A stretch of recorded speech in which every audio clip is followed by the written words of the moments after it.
మాత్రమే తీసుకున్నా, కానీ ప్రధానమైనటువంటి పాఠం ఏంటంటే రోమీలకు రాసినటువంటి పత్రిక 12వ అధ్యాయము, అది మనకి ప్రధానమైనటువంటి పాఠముగా ఈరోజు మనం నేర్చుకోవాలి. అయితే సమయం తక్కువ ఉంది కాబట్టి దాంట్లో ఉన్న కొన్ని భాగాలు మనం తీసుకొని తొందరగా చదివి మన సమయానికి ముగించుకుందాం. రోమీలకు రాసినటువంటి పత్రిక 12వ అధ్యాయము. ఈ అధ్యాయం మీలో ఎవరైనా మొత్తము ఈ మధ్య కాలంలో ఎవరైనా చదివారా? రోమీలకు రాసినటువంటి పత్రికలో 12వ అధ్యాయము మొత్తము ఈ మధ్య కాలంలో చదివిన దాఖలాలు ఉన్నాయా? ఈ మధ్య కాలంలో ఒక వారంలో కానీ ఒక 2-3 రోజుల్లో కానీ చదివిన దాఖలాలు లేవు కదా. సరే, ఈరోజు కొంచెం దాంట్లో నుంచి తెలుసుకుందాం. ఈ అధ్యాయంలో పౌలు గారు చాలా గొప్ప విషయాలు నేర్పిస్తున్నారు క్రైస్తవులమైనటువంటి మనకు, ఈరోజు మనకు, రాబోయే తరానికి, అంత ముందున్న తరానికి పౌలు గారు నేర్పిస్తూ వస్తూనే ఉన్నారు. ఈరోజు మనం కొన్ని విషయాలు దాంట్లో నేర్చుకుందాం. మొట్టమొదటి లేఖన భాగం నుంచి మనం వెళ్దాం. కాబట్టి సహోదరులారా, పరిశుద్ధమును దేవునికి అనుకూలమైన సజీవ యాగముగా మీ శరీరములను ఆయనకు సమర్పించుకొనుడని దేవుని వాత్సల్యతను బట్టి మిమ్మును బతిమాలు కొనుచున్నాను. ఇట్టి సేవ మీకు యుక్తమైనది. 2వ వచనంలో, మీరు ఈ లోక మర్యాదను అనుసరింపక ఉత్తమమును అనుకూలమును సంపూర్ణమునై ఉన్న దేవుని చిత్తమేదో పరీక్షించి తెలుసుకొనున్నట్లు మీ మనస్సును మారి నూతన మగుట వలన రూపాంతరము పొందుడి. ఈ 2 మాటల్లో పౌలు గారు చాలా గొప్ప విషయాలని బోధిస్తున్నారు.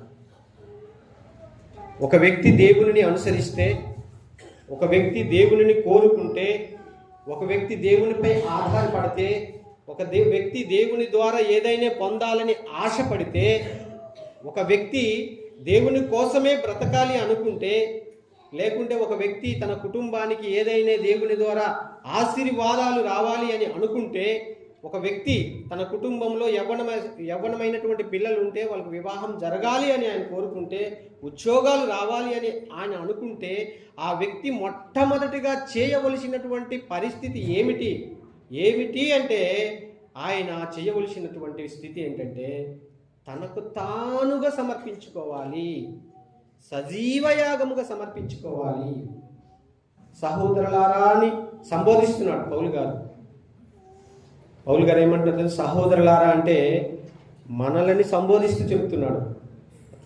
రోమాలో ఉన్నటువంటి క్రీస్తు సంఘానికి చెప్తున్నాడు. చూడండి, మొదటి అధ్యాయం 1వ వచనంలో ఆ మాట ఎవరికి చెప్తున్నారు చూడండి. అక్కడ సహోదరులు అనే మాటకి మొదటి అధ్యాయం 1వ వచనంలోకి మనం వెళ్తే అక్కడ అంటున్నారు చూడండి, యేసుక్రీస్తు దాసులను అపోస్తలుడుగా నుండుటకు పిలువబడిన వాడను, దేవుని సువార్త నిమిత్తము ప్రత్యేకింపబడిన వాడనైన పౌలు రోమాలో ఉన్న దేవుని ప్రియులందరికీ అనగా పరిశుద్ధులుగా ఉండుటకు పిలువబడిన వారందరికీ శుభమని చెప్పి వ్రాయునది. షాపూర్ నగర్లో ఉన్నటువంటి పరిశుద్ధులందరికీ శుభమని చెప్పు రాయినది. సహోదరులారా, సహోదరులారా, పరిశుద్ధమును దేవునికి అనుకూలమైన సజీవ యాగముగా మీ శరీరములను సమర్పించుకొనుడి. రోమాలో ఉన్నటి పేరు తీసేసి షాపూర్ నగర్లో ఉన్నటువంటి పేరు నగర పెట్టండి. పౌలు గారు అంటున్నారు, మనలందరినీ అంటున్నాడు, కోచింగ్ చేస్తున్నాడు. మీరు దేవుని దగ్గర నుండి ఏదైనా రావాలని ఆశపడుతున్నారు కదా, మీరు కోరుకుంటున్నారు కదా, మీకు అవసరతలు ఉన్నాయి కదా, మీకు అక్కర్లు ఉన్నాయి కదా, మీకు అన్నీ కావాలని అనుకుంటున్నారు కదా. అన్నీ కావాలంటే కండిషన్స్ అప్లై. ఇప్పుడు ఒక కంపెనీలో ఒక యవ్వనస్తు పిల్లలు ఉన్నారు, వారు మంచిగా చదువుకున్నారు, వారు ఉద్యోగానికి వెళ్తారు. ఆ కంపెనీలో వాళ్ళు ఉద్యోగం పొందాలంటే వారు డైరెక్ట్గా ఉద్యోగం ఇవ్వరు. వాళ్ళు ఏం చేస్తారు? వారిని పరీక్షిస్తారు. పరీక్షించిన తర్వాత కొన్ని కండిషన్లు పెడతారు. దానికి లోబడి పని చేస్తామంటేనే ఉద్యోగం ఇస్తారు. ఊరికని ఇస్తారా ఉద్యోగం? ఊరికని ఎవరు ఇయ్యారు. ఇప్పుడు మనం ఒక పాలసీ తీసుకోవాలనుకుంటున్నాం అనుకోండి, ఒక ఇన్సూరెన్స్ పాలసీ, ఒక హెల్త్ పాలసీ, దాంట్లో కండిషన్స్ ఉండవా? ప్రతిదానికి ఉంటుంది లోకంలో కండిషన్స్. అలాగే దేవుడు కూడా మనం ఏదైనా ఒక మేలు కోరుకుంటున్నామంటే దేవుడు దానికి కండిషన్స్ అప్లై అంటున్నాడు. ఆ కండిషన్స్ ఏంటి అంటే మనము నూతనపరచబడాలి, మన మనస్సును మార్చుకోవాలి, మారు మనస్సు పొందాలి, మారు మనస్సుకు తగిన ఫలములు దేవునికి మనం సమర్పించాలి. ఆ మారు మనస్సుతో వచ్చినటువంటి ఆ ఫలితం ఏంటంటే మనము సజీవ యాగముగా దేవునికి సమర్పించుకోవాలి. ఆ మారు మనస్సులో కనిపించవలసినటువంటి విధానము అది కండిషన్. మరి ఈ కండిషన్ లేకుండా మనం అన్నీ పొందుకోవాలంటే కుదరదు, మనం పొందుకోలేం. ఇది ఖచ్చితం. దేవుడు ఏమన్నాడు ఇశ్రాయేలుకి?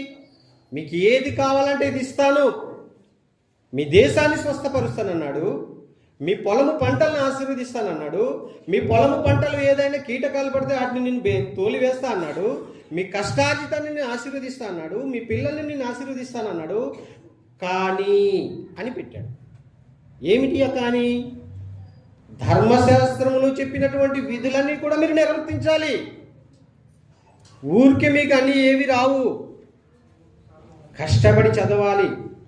ఒక పిల్లవాడు మంచి పొజిషన్కి వెళ్ళాలంటే అని చిన్నప్పటి నుండి నర్సరీ నుంచి ఆ స్థితికి వెళ్ళే వరకు తను ప్రతి స్థాయిలో నుంచి కష్టపడి వెళ్ళాలి.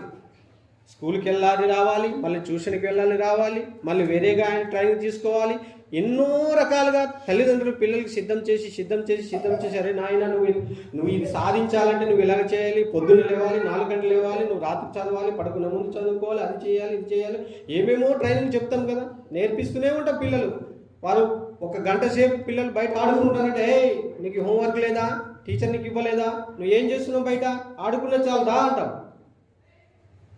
ఇన్ని కండిషన్లు పెడతాం.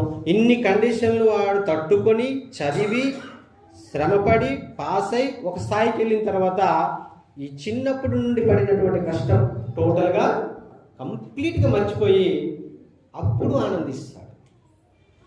అదేవిధంగా చూడండి, స్త్రీమూర్తులు ఒక పిల్లల్ని జన్మనివ్వాలంటే ఒక పిల్లోడిని ఎంత కష్టపడతారో వాళ్ళకి తెలుసు. కానీ ఆ పుట్టినటువంటి ఆ బేబీని చూసిన తర్వాత ఆ కష్టం ఏమవుతుంది? ఇమ్మీడియట్లీ మర్చిపోతారు. అది ఎంత కష్టమో వివరింపజాలలేము. అది బైబిల్లో కూడా చెప్పబడింది. ఒక గర్భవతి అయినటువంటి ఒక స్త్రీ, ఒక తల్లి తన ప్రసవ దినములు నిండినప్పుడు తాను పడినటువంటి వేదన చాలా కఠినమైనటువంటి వేదన. ఎందుకురా బాబు ఈ జీవితం అనుకుంటారంట. కానీ ఒక్క 10 నిమిషాల తర్వాత పిల్లోడినో కనిన తర్వాత వారి ముఖం చూసిన వెంటనే వారు బాధనంతటిని మర్చిపోతారట. అలాగే దేవుడు కూడా మనల్ని ఫస్ట్ ఏమంటున్నాడంటే, మనము ప్రసవ వేదన పడవలసి వచ్చిందని పౌలు గారు మన నిమిత్తం అంటున్నాడు. మరలా మీ కొరకు నేను ప్రసవ వేదన, క్రీస్తు స్వరూపము మీలో ఏర్పరచబడే వరకు కనబడే వరకు మరలా నాకు ప్రసవ వేదన వచ్చింది అని పత్రికలో అంటున్నాడు పౌలు గారు. సో ఇక్కడ ఏమంటున్నాడంటే, మనము ఒక ఫలితాన్ని ఆశించినప్పుడు దానికి కండిషన్స్ ఉంటాయి.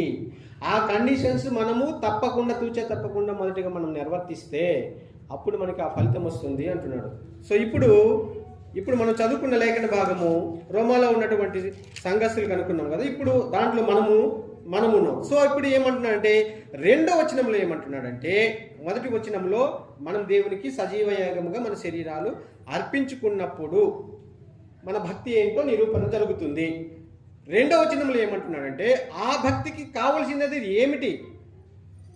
శరీర యాగముగా మనం సమర్పించుకోవాలంటే మన భక్తి నిరూపణ అవుతుంది. ఓకే, కానీ అటువంటి నిరూపణ జరగాలంటే ఏం చేయాలనేది 2వ వచనంలో ఆన్సర్ చెప్తున్నాడు. చూడండి, మీరు ఈ లోక మర్యాదను అనుసరింపక అన్నాడు. ఈ లోక మర్యాదను అనుసరింపక. ఈ లోకము ఒక మర్యాదను అనుసరిస్తుందంట. ఈ లోకం ఒక మార్గంలో వెళ్తుందంట. ఈ లోకానికి ఏదో ఒక రకమైనటువంటి కొన్ని మర్యాదలు ఉన్నాయి. సో మీరు ఆ లోక మర్యాదను అనుసరింపకూడదు. ఆ లోక మర్యాదలు ఏమిటో కింద ఆ వచనాల్లో మనకు కనిపిస్తాయి. అయితే ఒక ఉదాహరణకు మనం ఒక మాట చెప్పుకుందాం. లోకములో ఒక సామెత ఉంటుంది. ఏంటంటే,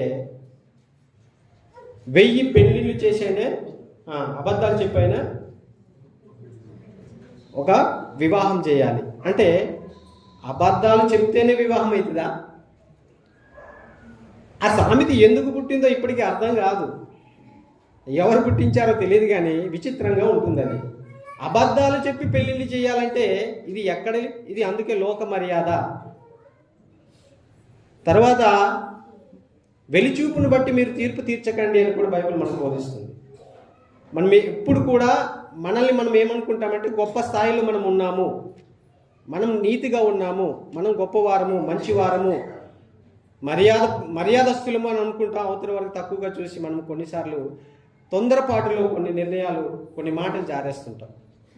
కాబట్టి యేసుక్రీస్తు ప్రభువారు ఈ మాటలు ముందే చెప్పారు కొండ మీద ప్రసంగంలోనే. ఏమన్నారు? నీ కంటిలో దూలం ఉండగా నీ ఎదుటివాని కంటిలో ఉన్న నలుసును గూర్చి నువ్వు ఎలా చింతిస్తున్నావు? మొదటి నీ కంటిలో దూలం ఉంది కదా, అది తీసివేసిన తర్వాత నీ ఎదుటివాని గురించి ఆలోచన చేయి. ఆ దూలం చిన్నది, నలుసు చిన్నదే, కానీ దూలం పెద్దది. దూలం అంటే మీకు తెలుసా? దూలం అంటే తాటి చెట్టు ఉంటుంది కదా, తాటి చెట్టు పొడవుగా ఉంటుంది తాటి చెట్టు. సో దానికి తాటి చెట్టుని కట్ చేసి దాని బాట మొదలు కట్ చేసి చివర కట్ చేసేస్తే పొడవుగా ఉన్న దాన్ని దూలం అంటారు. మీకు సింపుల్గా అర్థమైంది. తాటి చెట్టుకి కింద కట్ చేసి పైన కట్ చేస్తే మిగతాదంతా కూడా దూలము అని అంటారు కట్ చేసి పెడితే. సో అంత పెద్ద దూలం అంటే మన కంట్లో ఉండి దాంట్లో చిన్న పొట్టు ఉంటుంది కదా, గాలికి ఎగిరి అవతల వాని కంట్లో పడితే ఇంత పెద్దది మనం పెట్టుకొని అవతల వానికి తీర్పు తీరుస్తామంట. అరే నీ కంట్లో ఏదో పడింది చూసుకోని. యేసుక్రీస్తు ప్రభువారు అన్న మాటలు ఇవి. 7వ అధ్యాయము స్టార్టింగ్లో అంటున్నారు, మత్తయి సువార్త 7వ అధ్యాయం మొదట్లో అంటున్నారు. అందుకే ఈ లోక మర్యాద మనల్ని ఏం చేస్తుందంటే భ్రమలోకి తీసుకెళ్తుంది. ఈ లోక మర్యాద మనల్ని ఏం చేస్తుందంటే తన మార్గంలో నడిపించడానికి మనల్ని భ్రమపరుస్తుంది. దాన్నే పాపము అని కూడా పౌలు గారు చెప్తున్నారు. చూడండి, హెబ్రీయులకు రాసిన పత్రిక 12వ అధ్యాయంలో, హెబ్రీయులకు రాసినటువంటి పత్రిక 12వ అధ్యాయంలో, ఇంత గొప్ప సాక్షి సమూహము మేఘము వలె మనలను ఆవరించి ఉన్నందున, ఈ గొప్ప సమూహము, ఇంత గొప్ప సమూహము ఏంటో మీకు తెలుసా? ఈ వచనాన్ని మీరు చదివినప్పుడు ఈ సమూహం ఏంటో అని మీరు ఆలోచన చేశారా? ఇంత గొప్ప సాక్షి సమూహము అన్నాడు కదా, ఈ సాక్షి సమూహము ఎవరై ఉండొచ్చో మీకు తెలుసా? 11వ అధ్యాయంలోకి వెళ్ళాలి. 11వ అధ్యాయం కంటిన్యూషన్ వస్తుంది. ఇది 11వ అధ్యాయంలో ఉన్నటువంటి సాక్షి సమూహము విశ్వాసుల యొక్క జాబితా పట్టిక. దానిని కోడ్ చేస్తూ పౌలు గారు ఏమంటున్నారంటే దాన్ని కంటిన్యూ చేస్తూ పైన ఉన్నటువంటి ఈ సాక్షి సమూహము మనకు మేఘము వలె ఆవరించి ఉన్నందున మనము కూడా ప్రతి భారమును సులువుగా చిక్కులో పెట్టు పాపమును విడిచిపెట్టి, ఈ లోక మర్యాదను మీరు అనుసరింపకూడదు అంటే ఈ లోక మర్యాదలో ఉన్నటువంటిది ఏంటంటే సులువుగా చిక్కులు పెట్టే పాపము, తొందరపాటుతనము, అవతల వాళ్ళకి ఏదో ఒక మాట అనకపోతే మనకు తృప్తి లేకపోయినటువంటి విధానము, మనల్ని మనం కంట్రోల్ చేసుకోలేకపోయినటువంటి పద్ధతి, లేకుంటే వారు ఏదో చేస్తున్నారు మనం చేస్తే తప్పేంటి అనుకునే పోకడ, ఇది లోక మర్యాదను అనుసరించడము. ఈ లోక మర్యాదను మీరు అనుసరింపక అన్నాడు. చూడండి, మళ్ళీ రండి, వెనక్కి రండి. రోమిలి పత్రికలు 12వ అధ్యాయంలో, మీరు ఈ లోక మర్యాదను అనుసరింపక, లోకము అన్నదానికి దాని మీద ఒక 2 అని నెంబర్ పెట్టి మూల భాషలో ఏం చెప్పి ఈ యుగ సంబంధమైనది, ఈ యుగ సంబంధమైనటువంటి దేవత వారి ఆ నేత్రములకు గుడ్డితనము కలుగజేసెను అనే మాట మన కొరింథీ రాసిన పత్రికలో పౌలు గారు అంటున్నారు. ఈ యుగ సంబంధమైనటువంటి దేవత వారి మనోనేత్రములకు గుడ్డితనము కలుగజేసెను అనే మాట కనిపిస్తుంది. సో అంటే ఈ లోకము అనేదానికి ఈ యుగము అనే మాటకి ఆ కింద ఫుట్నోట్లో రాశారు. కాబట్టి ఈ లోక మర్యాదను మీరు అనుసరింపక ఉత్తమమును, అంటే ఉత్తమం అంటే మేలైనది, మనకి ఇదే పత్రికలో కనిపిస్తుంది. మేలైనది చేయనెరిగియు అలాగ చేయని వానికి పాపము కలుగును.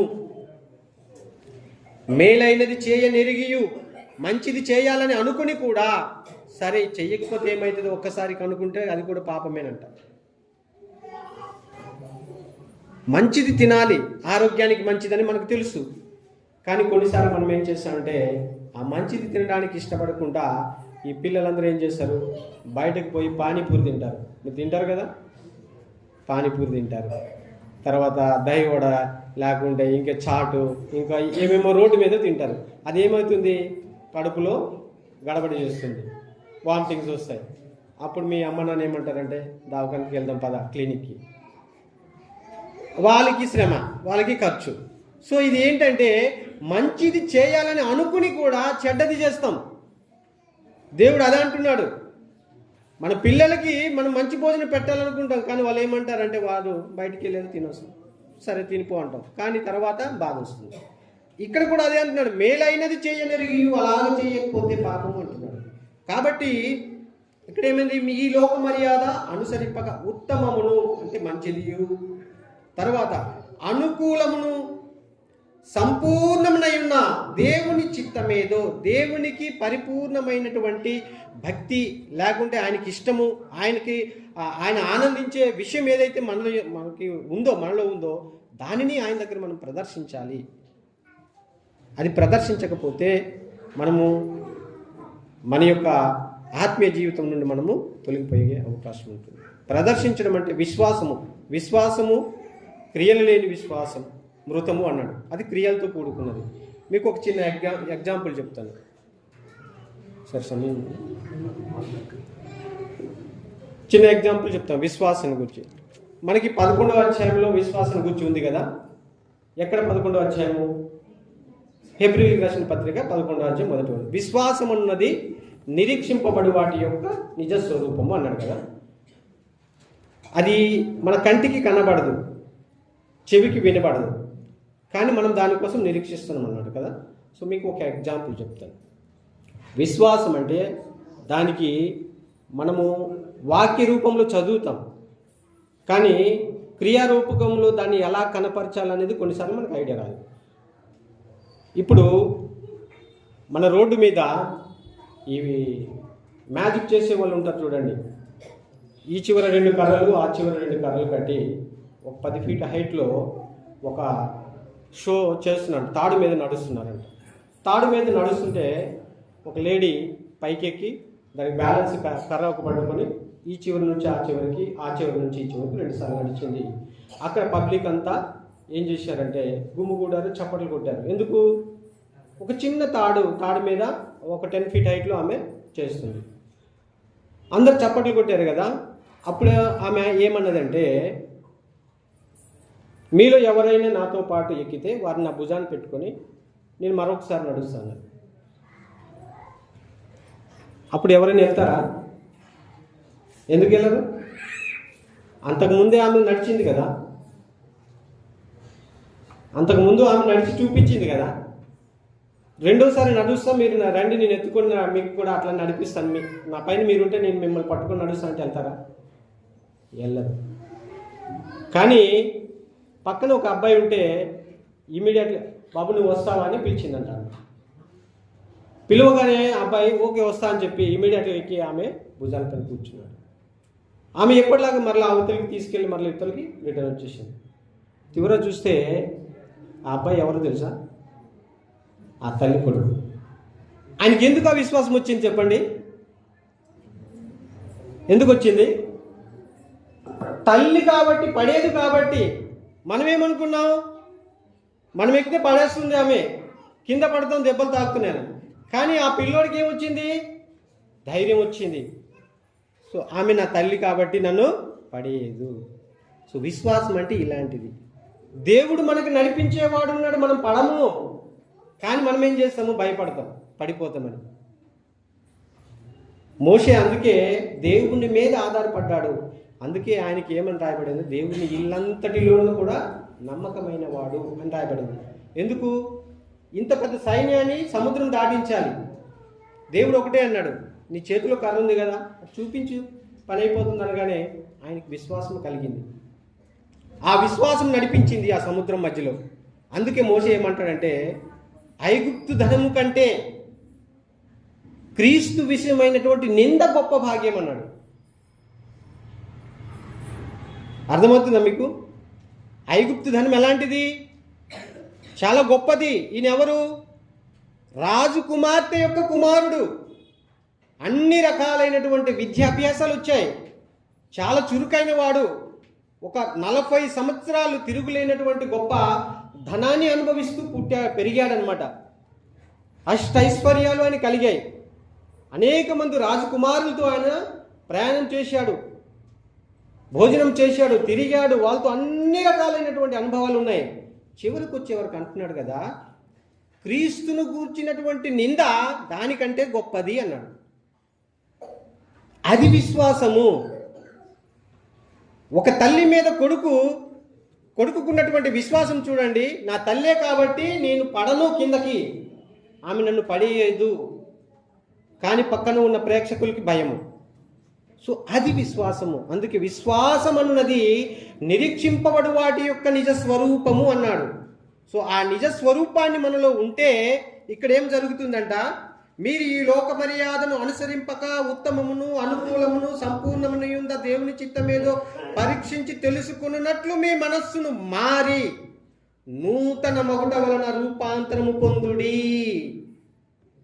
మనకి రూపాంతరం లేదు. అదే అన్నాడు మత్తయ్య గారు రాస్తున్నారు, యోహాను గారు పలికిన మాటలు, మీరు మారు మనస్సుకు తగినటువంటి ఫలములు ఫలించుడి. ఈ సంవత్సరం అంతా గడిచిపోయింది. ఇక మీదట జరగబోయే కార్యక్రమము, ఇక మీదట వచ్చే రోజులలో, ఇక మీదట మనం చేసే కార్యక్రమాలలో మారు మనస్సుకు తగినటువంటి ఫలములు మనం ఫలించాలి. ఆ ఫలితాన్ని దేవునికి మనం ఇవ్వాలి.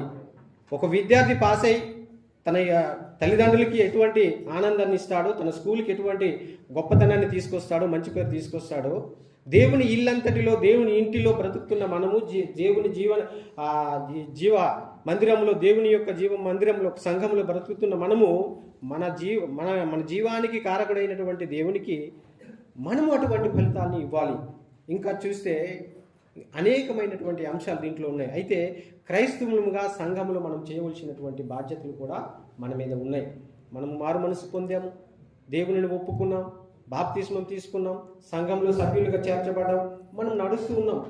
సో అయితే మనం ప్రతి ఆదివారం చర్చికి వచ్చి కొద్దిసేపు కూర్చొని, ఒక 2 గంటల సేపు కూర్చొని మరలా మనం బయటకు వెళ్ళిపోయి మన పనిపాట్లలో మనం ఉంటే ఇది ఇంత మాత్రంతోనో మన భక్తికి సరిపోదు ఈ జీవితము. సంఘము అంటే ఏంటి చూడండి. 4వ వచనం నుండి మనం చదువుదాం. 4వ వచనము 5వ వచనం. ఒక్క శరీరములో మనకు అనేక అవయములు ఉండినను ఈ అవయములన్నిటికీ ఒక్కటే పని ఎలాగూ ఉండదో అలాగే అనేకులమైన మనము క్రీస్తులో ఒక్క శరీరముగా ఉండి. సంఘము అంటే, సంఘం ఏంటి? సంఘము అంటే శరీరము. ఎవరి శరీరం అంటే ఇది? క్రీస్తు యొక్క శరీరము. క్రీస్తు యొక్క శరీరములో, శరీరమని ఈ సంఘములో మనమందరము కూడా ఎలా ఉన్నాము? అవయవములుగా ఉన్నాము. మనం ఇప్పుడు ఇక్కడ అందరం సభ్యులు అలాగలా కూర్చున్నాం, కానీ సంఘము శరీరముగా ఉంది. ఆ సంఘములో మనం ఏమై ఉన్నాము? ఈ సంఘం అంట శరీరము. శరీరానికి పోల్చారు, క్రీస్తుని పోల్చారు. క్రీస్తు యొక్క శరీరంలో ఏమున్నాయి? అవయవాలు ఉన్నాయి. సో అవయవాలన్నీ మనమై ఉన్నాము అని చెప్తున్నాడు. కాబట్టి వీటన్నిటికీ ఒకటే పని ఉండదు. ఇప్పుడు నాకు కన్నుంది, కంటికి కాళ్ళకి ఒకటే పని ఉంటుందా? దేని పని దానికి ఉంటుంది. అంటే శరీరంలో అనేక రకములైనటువంటి అవయవములకి వాటికి అలాగలాగలాగా వేరుగా ఏ రకంగా పనులు ఉంటాయో సంఘమైనటువంటి మన అందరికీ సంఘములో బాధ్యతలు అలాగలాగా ఉన్నాయి. వాటిని మనము నిర్వర్తించాలి. చూడండి, మరొకసారి చదువుదాము. 4 నుంచి 5 వచనాలు. ఒక్క శరీరములో మనకు అనేక అవయవములు ఉండినను ఈ అవయములన్నిటికీ ఒక్కటే పని ఎలాగూ ఉండదో అలాగే అనేకులమైన మనము క్రీస్తులో ఒక్క శరీరముగా ఉండి ఒకరికొకరం ప్రత్యేకముగా అవయములై ఉన్నాము. మనం ఒకే సంఘములో ఉన్నప్పటికీ వేరు వేరు వ్యక్తులుగా మనకి సంఘములో వేరు వేరు రకాలైనటువంటి బాధ్యతలు ఉన్నాయి. ప్రార్థనలు నడిపించవలసిన బాధ్యత సోదరులు, యవనస్తులు వచ్చి పాట పాడారు, చక్కగా నడిపించారు. వారి బాధ్యత అది, వారు నిర్వర్తించారు. మనం సమయానికి వచ్చి సంఘంలో చేర్చవలసిన బాధ్యత మనది. కొత్తగా వస్తున్న వారికి ఆహ్వానించవలసిన బాధ్యత మనం ఇంకా వేరొకరిది. మనం ప్రార్థనలో ఏకీభవించవలసిన బాధ్యతలు ఉన్నాయి. సంఘం ద్వారా సువార్త ప్రకటించవలసిన బాధ్యతలు ఉన్నాయి. సంఘం ద్వారా అనేక కార్యక్రమాలు చేయాలంటే ఒక సహోదరులకి సరిపోదు. ఇప్పుడు నువ్వు వాక్యం చెప్పి నేను వెళ్ళిపోతే నాకు ఒక్కరికే నా బాధ్యత అయిపోదు. కానీ అందరము కలిసి ఈ 4,000 5,000 కలిస్తే ఒక పిడికేడు అంటాం. దీనికి ఎంత బలం ఉంటుంది? చాలా బలం ఉంటుంది. దీన్నే మనం సపరేట్గా చిటికిన వేలుతో ఒక రాయిను, ఒక దేనినో బరువైన వస్తువును లేపాలంటే లేపుతామా? కానీ 5,000తో మనం లేపాలంటే దేనినైనా కానీ సాధించగలం. మరి సంఘము అటువంటి పనులకు సహకరించకపోతే మనం సంఘం ద్వారా ఫలితాలను సాధించలేము. మనం క్రొత్త నిబంధనలు చూస్తున్నాము కదా, సంఘం యొక్క కార్యక్రమాలు. వారు ఎందుకు ఇంటింటా ప్రార్థన జరిగించారు అంటే, సంఘంని ఎస్టాబ్లిష్ చేసుకుంటూ పోయారంటే, వారు ప్రతి ఒక్కరిది ఇది నా బాధ్యతగా వారు తీసుకున్నారు. సంఘం ఎదగాలి అంటే ధనాన్ని కూడా సమకూర్చాలి, సువార్త ప్రకటించాలి. మీరు సర్వలోకమునకు వెళ్ళి సర్వ సృష్టికి సువార్త ప్రకటించుడి, అందరిని నా శిష్యులుగా చేయండి అన్నాడు. శిష్యులైన వారి యొక్క బాధ్యత ఏంటి? వెళ్ళాలి, లోకానికి వెళ్ళి సువార్తను ప్రకటించి అనేకులకి, మన పొరుగు వారికి, ఇరుగు వారికి, తెలిసిన వారికి, వీరికి ప్రకటించి వారిని మనం సంఘంలో తీసుకురావాలి. కొత్తగా వచ్చిన వారికి మర్యాదపూర్వకంగా మనం పలకరించాలి, ఆహ్వానించాలి.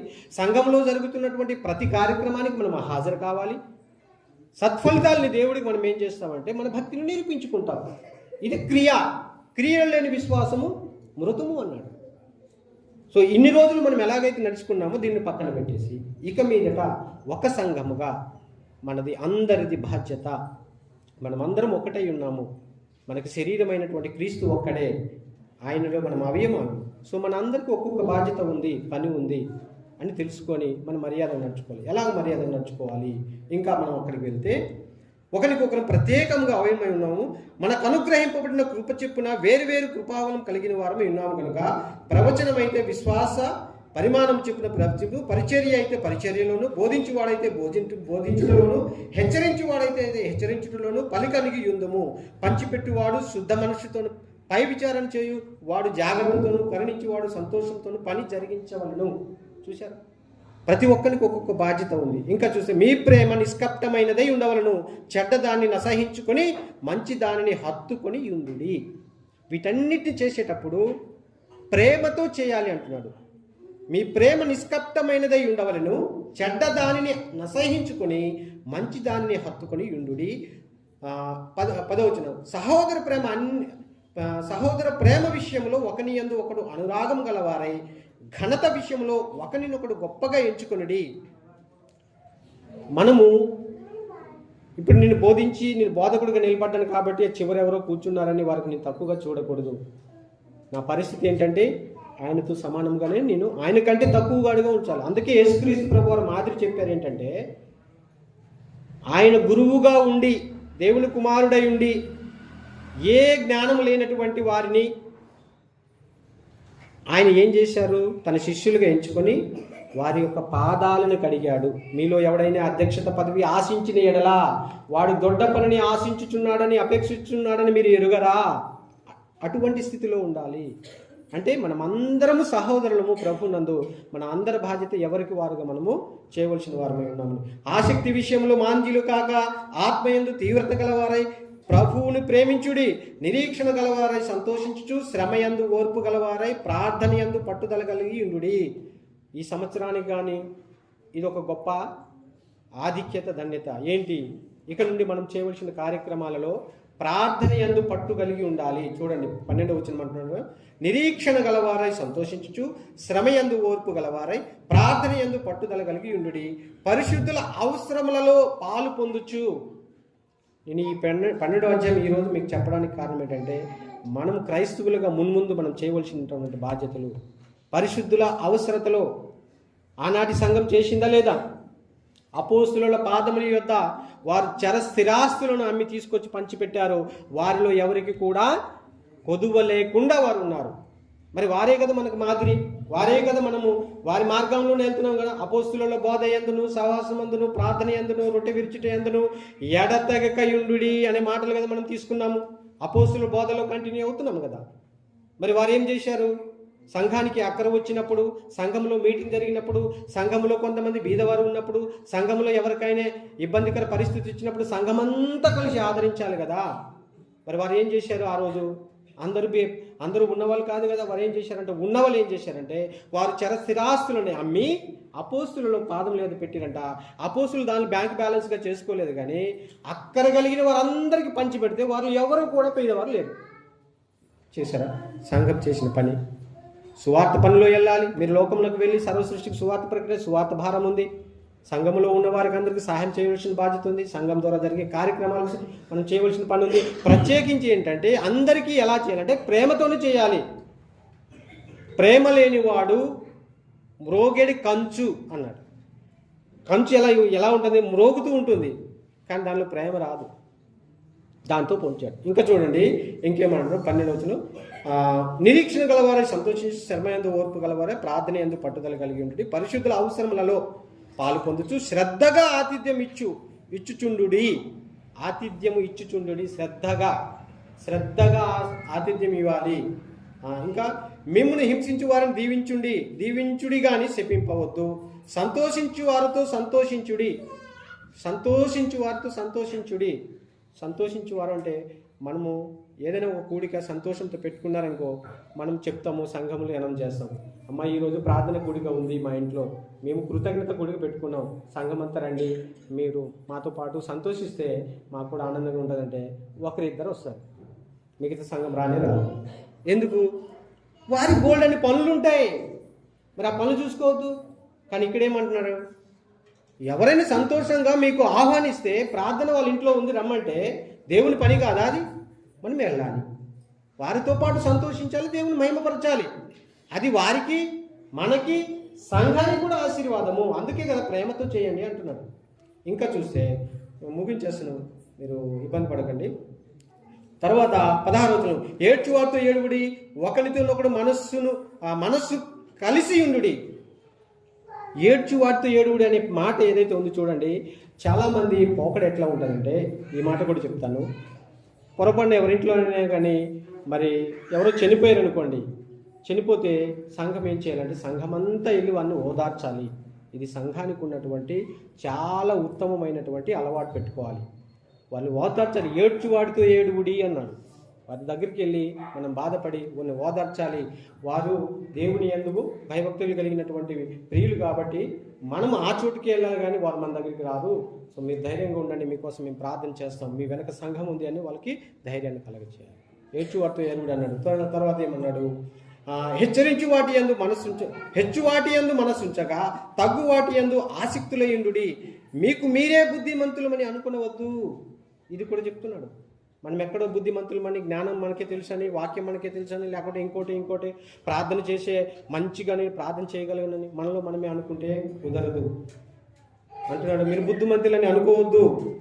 శక్యమైతే ఎక్కడ అనుకోవద్దు. కీడుకు ప్రతి కీడు ఎవనికిని చేయవద్దు. మనుషులందరి దృష్టికి యోగ్యమైన వాటిని గురించి ఆలోచన కలిగి ఉండుడి. శక్యమైతే మీ చేతనైనంత మట్టుకు సమస్త మనుషులతో సమాధానముగా ఉండండి. గొడవ పెట్టుకోవద్దు, ఒకరిని దూషించవద్దు, ఒకరికి చిన్న చూపు చూడొద్దు. మన మనసులో అంత ప్రేమ ఉంటే సమాధానంగా ఉండాలి, సమాధాన పడుతూ ఉండాలి. ఒకరు ఒక మాట అన్నారనుకున్న మనం తగ్గి వారికి మనము మన మనస్సులో ఉన్నటువంటి ప్రేమను వ్యక్తపరచాలి. ఇంకేమంటున్నాడు, మనిషి సమాధానం, ప్రియులారా మీకు మీరే పగ తీర్చుకొనక దేవుని ఉగ్రతకు చోటీయుడు. పగ తీర్చుట నా పని, నేనే ప్రతిఫలం నీతును అని ప్రభు చెప్పుచున్నాడని వ్రాయబడి ఉన్నది. కాబట్టి మీ శత్రువు ఆకలి కొని ఉంటే అతనికి భోజనం పెట్టుదుము, దప్పికొని ఉంటే దాహము అలాగు చేయటం వలన అతని తల మీద నిప్పులు కుప్పగా పోయేదు. కీడు వలన జయింపబడక మేలు చేత కీడు జయించుడి. ఏమంటున్నాడు? కీడు వలన జయింపబడక. ఎవరైనా మనకి కీడు చేస్తే మరలా అటువంటి కీడుని వారికి మనం చేసి వారి మీద పై చేయి సాధించామని అనుకోకూడదంట. వారి కొరకు మనం ప్రార్థన చేసి మేలు చేయాలి. వారికి ఎవరైతే కీడు చేస్తారో వారి ఎడల మనము మంచి మనసు కలిగి మేలు చేసి ఆ కీడుని జయించాలి అంటున్నాడు. మరి ఇంకా ఈ అధ్యాయం అంతా చదవడానికి లేదు, కానీ కిందకు వస్తే ఈ 13వ అధ్యాయం చివరిలో ఏమంటున్నాడంటే, మనము చేయవలసినటువంటి యవ్వనస్తులు జాగ్రత్త కలిగి ఉండవలసినటువంటి విషయాలు చెప్తున్నాడు. 13:13తో అల్లరితో కూడిన ఆటపాటలైనను, మత్తైనను లేకయు, కామ విలాసమునైనను, పోకిరి చేష్టలు లేకయు, కలహమునైనను, మత్సరమునైనను లేకయు, పగటి యందు నడుచుకున్నట్లు మర్యాదగా కొందుము. మెట్టుకు ప్రభువైన యేసు క్రీస్తును ధరించుకొనిన వారమై శరీరేచ్ఛలను నెరవేర్చుకున్నటకు శరీర విషయమై ఆలోచన చేసుకొనకూడి. యవనస్తులను గురించి హెచ్చరిస్తున్నాడు. ఈ 3 అధ్యాయాలు 11, 12, 13 ఈ 3 అధ్యాయాలు మీరు రోజు పఠించండి, మీరు ఒక సువర్ణము వలె తయారైపోతారు. యవనస్తులు బోధిస్తున్నాడు కదా, అల్లరితో కూడిన ఆటపాటలైనను, మత్తైనను, ఇవన్నీ మనకు తెలుసు. లోకం ఎలా మత్తులో మునుగుతుందో, ఈ రోజున నైట్కి ఎలాగుంటుందో, లోకం ఏమైపోతుందో మనకు తెలియని పరిస్థితి. కామ విలాసమునైనను పోకిరి శాస్త్రాలైన లేకయు, కలహమునైనను మత్సరమునైనను లేకయు, పగటి యందు నడుచుకొనుచున్నట్లు మర్యాదగా నడుచుకోవాలి. మర్యాదగా ఎప్పుడు నడుస్తాము? రోడ్డు మీద కరెక్ట్గా ఎప్పుడు నడుస్తాం మనము? పగటి యందు, వెలుగు ఉన్నప్పుడు అంటే మనకు సరిగా జ్ఞానంతో నడుస్తామంట. పగటి యందు అనే మాటకి ఏంటంటే సరి అయినటువంటి ఆలోచన విధానము అని అర్థము.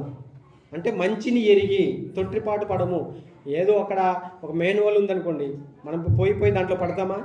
పడము. ఎందుకు? పగటి యందు నడుస్తున్నాం కాబట్టి అది మనకు కనిపిస్తుంది. చీకట్లో అయితే దాంట్లో పడిపోతాం. సో ఇక్కడ ఏమంటారంటే పగటి యందు నడుచుకున్నట్లు మర్యాదగా నడుచుకునండి. చివరి మాట ఏమంటాడు? మెట్టుకు ప్రభువైన యేసు క్రీస్తును ధరించుకునిన వారై, మనందరికి చెప్తున్నాడు, యేసు క్రీస్తును ధరించుకునిన వారై శరీరేచ్ఛను నెరవేర్చుకున్నటకు శరీర విషయమైన ఆలోచనలను చేసుకొనకూడి. ఈ రకంగా మనము ప్రతిఫలించి మారు మనస్సుకు తగినటువంటి ఫలములను దేవునికి మనము శరీర యాగముగా సమర్పించుకొని నూతన సంవత్సరంలోనికి మనం అడుగుపెట్టి మనం నూతనమైనటువంటి జీవితాలు జీవించి దేవునికి మహిమకరంగాను, మన జీవితాలకు, మన కుటుంబాలకు ఆశీర్వాదకరంగాను మనం బ్రతుకుతాం. ఓకే, మీ అందరికీ నా యొక్క వందనాలు. నా మాట ముగిస్తాను. Thank you.